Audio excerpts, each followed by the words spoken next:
এই নাম্বাৰপাড়া গোলাপাড়া সংযোগী যিখন কাঠৰ দলং এই দলংখনৰ বৰ্তমান অৱস্থাত এটা বিপদসংকুল অৱস্থাত আছে।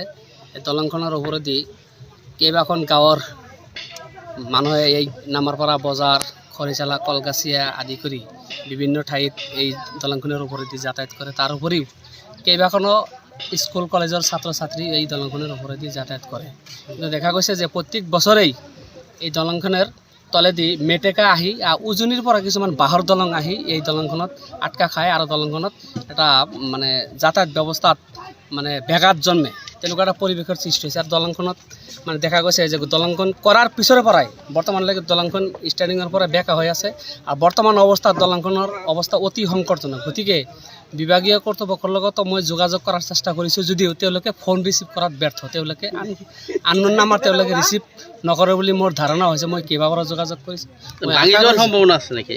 ভাঙাৰ সম্ভাৱনাটো মোটামুটি 80% সম্ভাৱনা ইয়াত আছে। দলংখন উঠি যোৱাৰ সম্ভাৱনা আছে। গতিকে মই ভাবোঁ যে বিভাগীয় কৰ্তৃপক্ষই অতি সোনকালে যাতে এই দলংখনৰ ওপৰত এটা বিহিত ব্যৱস্থা ল'ব।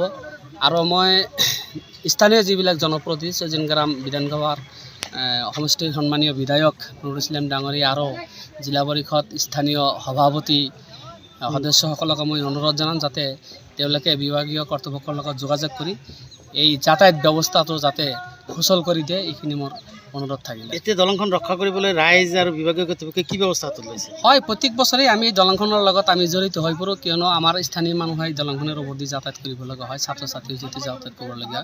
গতিকে আমি চৰকাৰৰ প্ৰতি মানে এই যিখিনি আশা আছিল, আশা কৰাৰ ধৰণে চৰকাৰে আমাৰ বিষয়টোৰ ওপৰত গুৰুত্ব নিদিয়াৰ কাৰণে প্ৰত্যেক বছৰে যি ধৰণে আমি নিজা নিজিকৈ স্থানীয় যুৱকসকলে কিছুমান মুৰব্বীসকলৰ দ্বাৰা যি আমি কাম কৰোঁ, এই বছৰে এই উদ্যোগ লৈ আমি নিজা নিজিকৈ এই কামখিনি সম্পূৰ্ণ কৰাৰ এটা চেষ্টা কৰিছোঁ।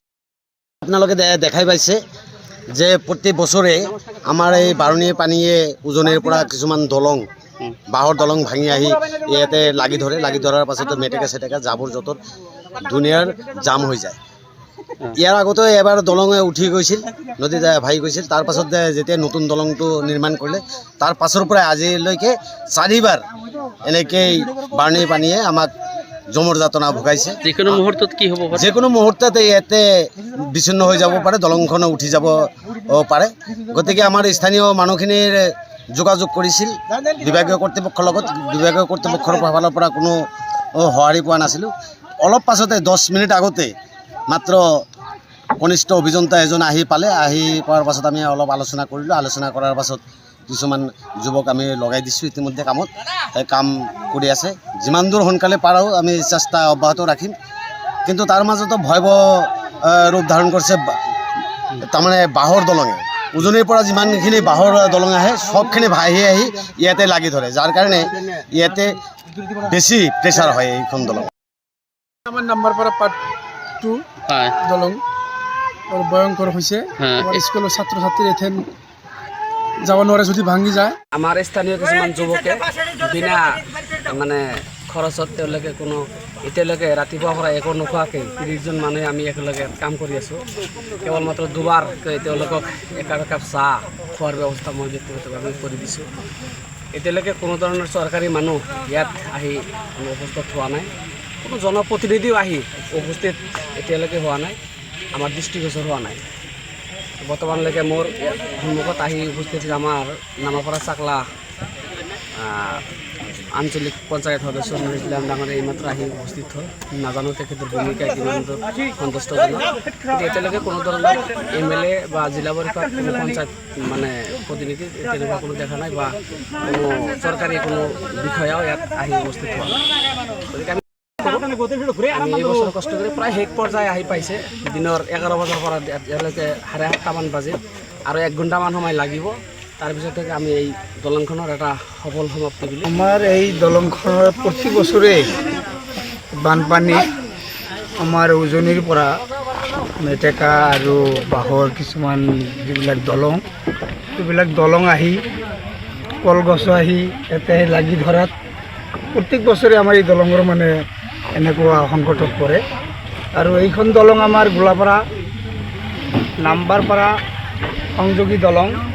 আৰু এই দলঙৰ ওপৰেদি আমাৰ ধৰক আমাৰ কলগাছিয়াৰ ফালে মেডিকেলৰ পৰা আৰম্ভ কৰি স্কুল কলেজ সকলো যাত্ৰী আমাৰ এইখন দলঙৰ ওপৰেদি অহা যোৱা কৰে। এইখন দলঙৰ অৱস্থা খুবেই বেয়া। বৰ্তমান এনেকুৱা অৱস্থা হৈছে, অচল অৱস্থা হৈছে। তাৰ মাজতেই বানপানী, বানপানীৰ সময়ত গোটেইখিনি আমাৰ ইয়াতে আৱৰ্জনা আহি ইয়াতে লাগি ধৰিছে। এই আৱৰ্জনাৰ কাৰণে দলংখন এতিয়া যাওঁ যাওঁ অৱস্থা হৈছে।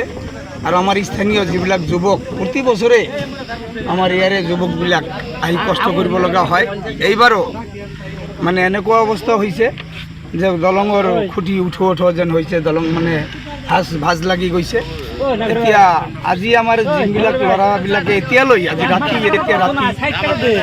আজি পুৱাৰ পৰাই মানে কাম কৰি আছে, কৰিব লাগিব আৰু কষ্ট কৰি আছে। প্ৰতি বছৰে 2ৰ পৰা 3বাৰ, কিছুমান বছৰ 4বাৰ এনেকুৱা অৱস্থা আমাৰ হয়। উজনিৰ পৰা বাঁহৰ দলং, গাছ গড়ান যিমান আছে চব আহি আমাৰ এইখন কাঠৰ ব্ৰিজতে লাগে। গতিকে এই বছৰো তেনেকেই এটা বিপদ অৱস্থা হ'ল। বিপদৰ সময়ত আমি বিভাগীয় কৰ্তৃপক্ষক অৱগত কৰাইছিলোঁ, কিন্তু সময়মতে তেওঁলোকে আহি নাপালে। 11টা, 11:30 বজাত আহি কনিষ্ঠ অভিযন্তা তেখেতে আহি এবাৰ দেখা কৰি গ'ল। এই বছৰ আমি এইখন দলং এনেকুৱা এটা অৱস্থা হৈছিল, আমাৰ স্থানীয় যুৱকে এনেকৈ সহায় নকৰিলে নিশ্চিতভাৱে দলংখন উঠি যোৱাৰ পূৰ্ণ সম্ভাৱনা আছে। চৰকাৰক এটাই আহ্বান জনাম যে এই দলংটো যিহেতু PWD ৰোডৰ ভিতৰতেই পৰিছে, গতিকে অনতিপলমে পাকা দলং এখন কৰি এই অঞ্চলৰ ল'ৰা ছোৱালীৰ স্কুলত যাতায়াতৰ ব্যৱস্থা, স্বাস্থ্যকেন্দ্ৰলৈ যোৱাৰ ব্যৱস্থা সুচল কৰি দিয়া যায়। যিকোনো খবৰৰ বাবে যোগাযোগ কৰক আমাৰ এই নম্বৰত 9181 307 221।